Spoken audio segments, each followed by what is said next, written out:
Hey guys, how y'all doing? I'm here to give you guys a recap on a new episode of Sakura Quest, which is on episode 11. Now, this episode right here was actually pretty cool, not too bad. I actually had a lot of fun. So, if anything else, let's get this started. We have to it that the dragon statue that was damaged, it just got fixed up, etc.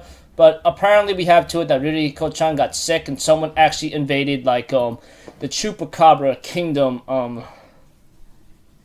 hallway, and we have to it that it looks like someone was involved in here, etc. And we get to see that the love matchmaking tour is still going on, etc. And we have to it that we get to hear a story from Sando-san, or whatever that guy's name. I forgot his name anyway.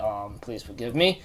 We have to it that he ends up I'm talking about a story where I think his ancestors or great grandmother was involved with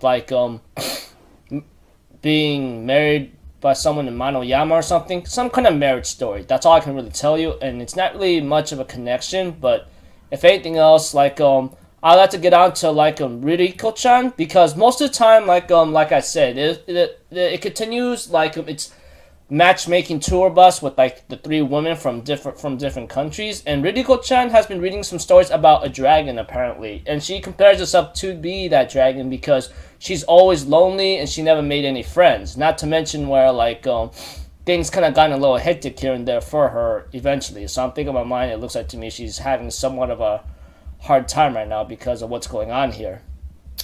Aside from major stories here and there, we have to that Ririko-chan was actually trying to talk about a story with the group, but apparently one guy just shoos her away because so the girls were actually scared. But we have to it that Yoshino-chan ends up talking to Ririko-chan, and we have to it that there's some history about the dragon. Apparently the dragon was actually scared of people dancing in the fire, and before it's too late, it actually died, and they end up singing a song to make an apology to the dragon. But it was a song that was forgotten in Manoyama, and Yoshino-chan decides to say we should try using this kind of idea and help out. And Ririko-chan was actually surprised to see Yoshino-chan being all optimistic, happy-going, carefree, smiling all the time, etc. And she always wonders how she could do that. Although she compares herself to her in a certain way, Yoshino-chan decides to comfort her by saying, "You are you, and that is no saying about that, okay?" That's all I can really say. As for the guy with the blondie hair, I think Sando-san, whatever his name is, I don't really care much because he's not really much of my attention span right now.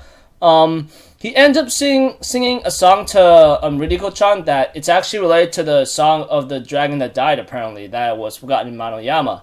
And eventually we have to it that they decide to use that to a certain advantage. And even though Ririko-chan's mother etc. was actually kind of mean in a certain way, which I didn't like because of her attitude. I forgot to mention one thing for sure.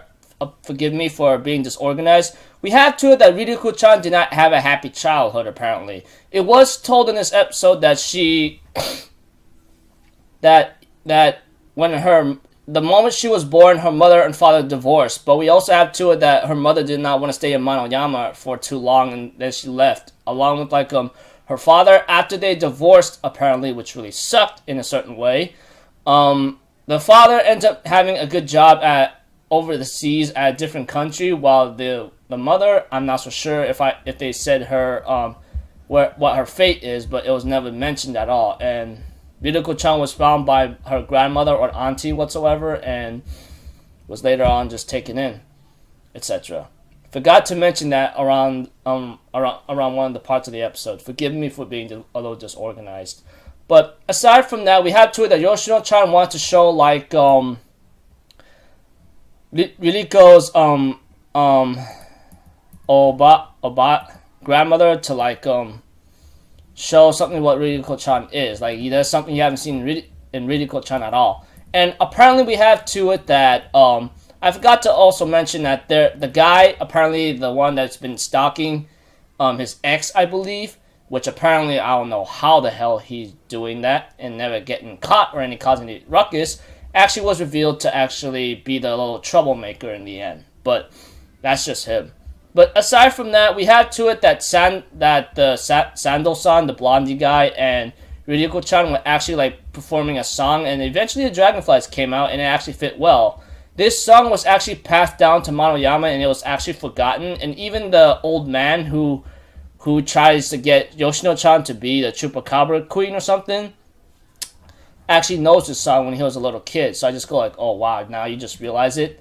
And we have to it that eventually they all actually enjoyed it and had fun, and the episode ends off with Ryuko-chan saying a couple things, and the tourist of the matchmaking thing just goes on home to the different cities. So overall, I thought the episode was pretty cool. Not too bad. We get to know a little bit more about Ryuko-chan, especially her parents, which is really tragic in a certain way. But you know how life is. It's never, ever... it's always has its, like, crazy events of ups and downs, you know? So overall, like, yeah, pretty cool episodes. Until then, I'll see you guys in my next video. So I'm off as Zero, people. Have a good day. I'll see you guys next time, right? Peace out. Bye-bye. Toot-toot-doo.